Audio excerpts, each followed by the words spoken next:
राधे राधे मित्रों।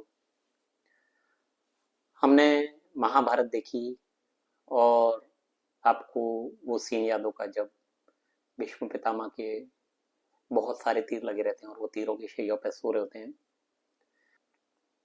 तब वो भगवान कृष्ण से पूछते हैं कि हे वासुदेव, आप मुझे ये बताइए कि मुझे किस चीज की सजा मिल रही है, क्योंकि अब मैं जो देख पा रहा हूँ अपने 100 जन्मों का देख पा रहा हूँ और मुझे एक भी जन्म का याद नहीं आ रहा कि मैंने ऐसा कुछ किया हो जिसकी मुझे इतनी बड़ी सजा मिल रही हो। तब फिर भगवान कृष्ण बोलते हैं कि नहीं पितामह, आपको और पीछे देखना पड़ेगा और आगे जाके देखना पड़ेगा।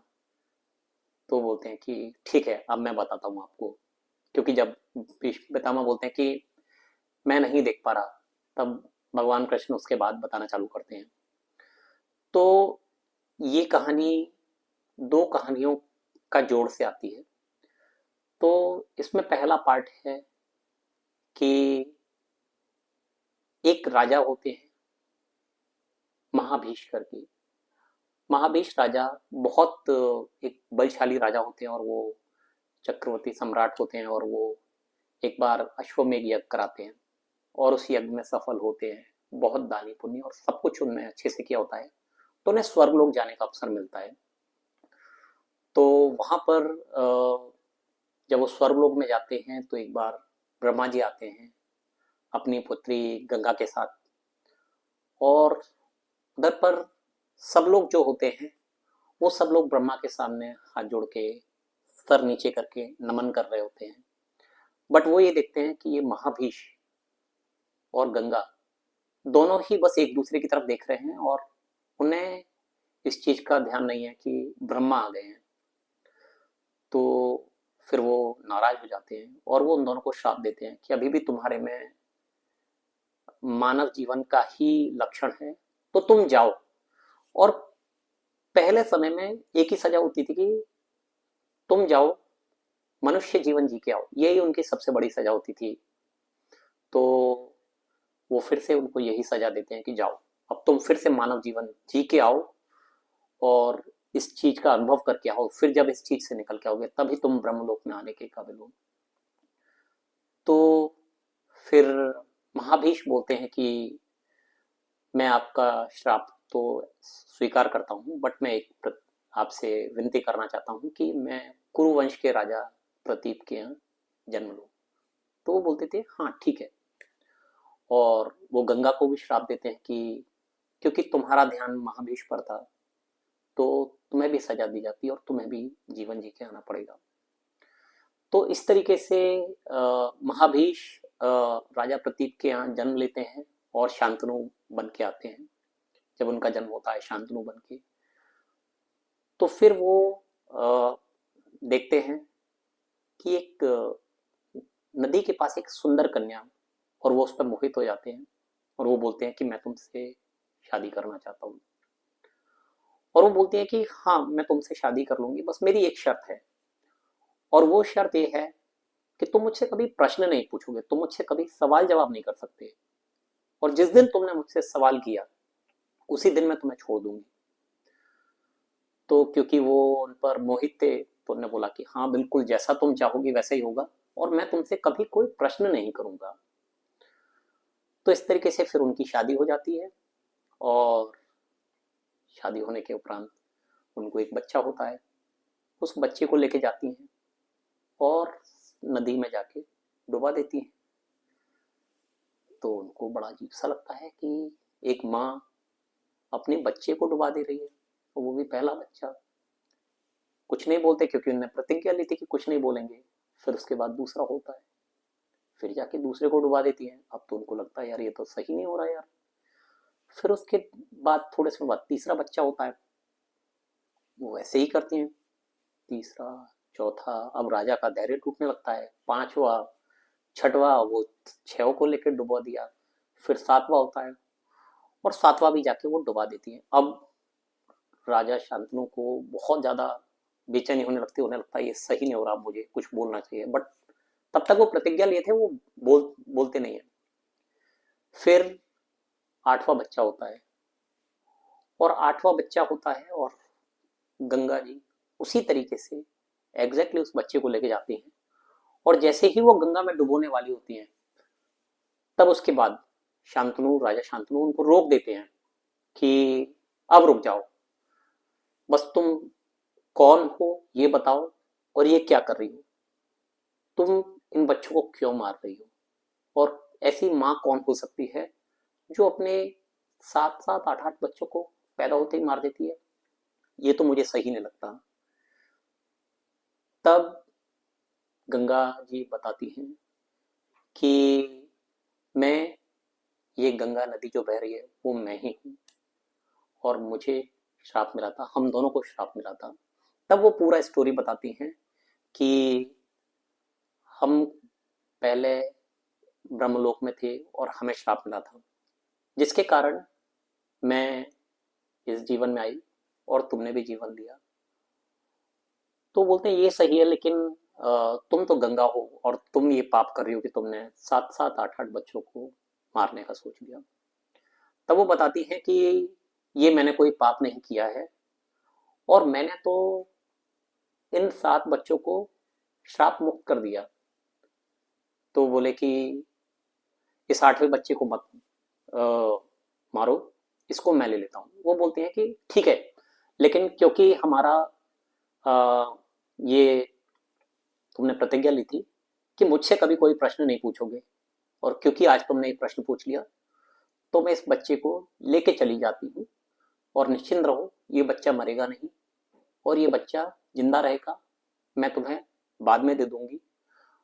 तो ये पूछते हैं कि क्या तुम्हें पता है कि ये तुमने जो बोला कि ये 8 बच्चे, जो 7 बच्चे, इनको मैं श्राप मुक्त कर रही थी, तो ये कौन है? तब उसके बाद ये दूसरी स्टोरी चालू होती है। जैसा मैंने बताया था कि ये 2 स्टोरियों का, तो आपको बस यही याद रखना है कि गंगा अपने 8वें पुत्र को लेकर अपने साथ चली जाती हैं। वो शांतनु का 8वां पुत्र होता है। और इसके बाद दूसरी स्टोरी में एक राजा कश्यप और अदिति, उनकी पत्नी होती है अदिति, और उनके 8 बच्चे होते हैं, जिनको अष्टवसु बोला जाता है। अष्टवसु एक्चुअल में 8 मौलिक चीजें हैं जिनको भगवान का दर्जा दिया गया है, जिनको इंद्रदेव राज करते हैं, या उनसे ऊपर बोलो तो भगवान विष्णु के कंट्रोल में चलते हैं, क्योंकि ये सब चीजें हमारे जीवन के लिए जरूरी हैं। जैसे अग्नि, वायु, पृथ्वी, आकाश, तरीके से अष्टवसु होते हैं ये। तो इन वसु में से एक वसु होते हैं प्रभास। तो प्रभास की पत्नी उनसे कहती हैं कि मुझे ऋषि वशिष्ठ के पास जो गाय, कामधेनु गाय, उस गाय का नाम होता है नंदिनी। तो वो कहती हैं कि मुझे जो ऋषि वशिष्ठ के पास गाय है, कामधेनु गाय, वो चाहिए। तो प्रभास इस चीज के लिए मना कर देते हैं। तो वो जिद करती हैं, तो ऋषि वशिष्ठ की गाय को प्रभास अपने साथ, अपने बाकी 7 और भाइयों को मिला के उनकी ऋषि वशिष्ठ की गाय चुरा लेते हैं। और क्योंकि उनकी पत्नी, प्रभास की पत्नी बहुत इंसिस्ट कर रही थी, तो वो लाके प्रभास की पत्नी को ही दे दिया जाता है, और वो खुश हो जाती हैं। तो ऋषि वशिष्ठ तो अंतर्यामी थे, वो देखते हैं कि ऋषि कश्यप के बच्चों ने चुरा लिया, अष्टवसुओं ने चुरा लिया, तो वो बोलते हैं कि अब तो इनको सजा मिलनी चाहिए। तो काफी नाराज होते हैं और वो बोलते हैं कि तुम 8 को जीवन, मानव जमीन पे जाना पड़ेगा और मानव जीवन जी के आना पड़ेगा। तो 7 वसु हाथ जोड़कर माफी मांगने लगते हैं, और वो बोलते हैं कि इसमें हमारा कोई दोष नहीं है, हम जस्ट अपने भाई की हेल्प कर रहे थे, ना हमारी कोई इच्छा थी, हमने जस्ट अपने भाई के कहने पे ये किया, बट इसमें हमारा कोई बहुत ज्यादा कुछ है नहीं। तो वो फिर बोलते हैं कि ठीक है, मैं तुम 7 को केवल इतना ही श्रापित करता हूं कि तुम्हें मानव जीवन लेना पड़ेगा। और प्रभास जो 8वें होते हैं, जिनने अपनी पत्नी के कारण ये गाय चुराई थी, उनको कहा जाता है कि तुम अपना और इन सातों भाइयों का कष्ट खुद अकेले सहोगे और तुम्हें जाना पड़ेगा।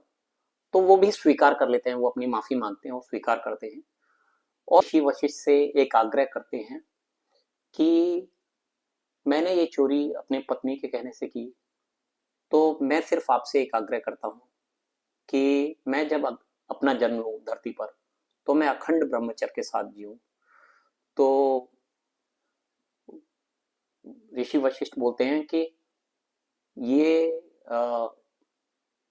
मैं तुम्हें वरदान तो देता हूँ कि हाँ तुम ब्रह्मचर्य के साथ रहोगे, लेकिन तुम कष्ट में कहीं कमी नहीं आएगी। तुम जो परिवार के कष्ट होते हैं वो असीम कष्ट के साथ जियोगे और मृत्यु भी तुम्हारी कष्टदायक होगी।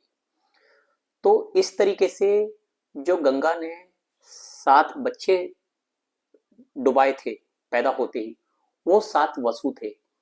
और क्योंकि 8वें वसु भीष्म पितामह थे, जिनका नाम देवव्रत रखा गया था जब पैदा हुए थे, और गंगा ले जाती हैं और फिर जब वो बड़े हो जाते हैं तब वो शांतनु के पास छोड़ के जाती हैं। और फिर वही सर्कमस्टांसेस बनते हैं जिसमें राजा शांतनु को फिर एक दूसरी स्त्री पसंद आ जाती है और वो उससे शादी करने के लिए तब वो कंडीशन रखती है कि तुम्हारे तो इतना योग्य और इतना बड़ा लड़का है, मेरा बच्चा कभी साम्राज्य नहीं संभाल पाएगा, तो मैं तुमसे क्यों शादी करूं। और उस टाइम पे फिर वो भीष्म प्रतिज्ञा लेते हैं कि मैं प्रतिज्ञा लेता हूं कि मैं जीवन भर शादी नहीं करूंगा, ब्रह्मचर्य के साथ रहूंगा और मैं इस सिंहासन की सेवा करता रहूंगा। और इसी के कारण वो हमेशा सिंहासन के गुलाम बने रहते हैं और एंड में सब कुछ जब उनके मन के विरोधी होता है और एंड में भी उन्हें तीरों की शैया पे सोते हैं और जब उनका सारा खून बह जाता है, जब उनके अंदर से सारी मलिंदा निकल जाती है, तब जाके वो भगवान कृष्ण से ये प्रश्न कर पाते हैं। अभी राधे राधे।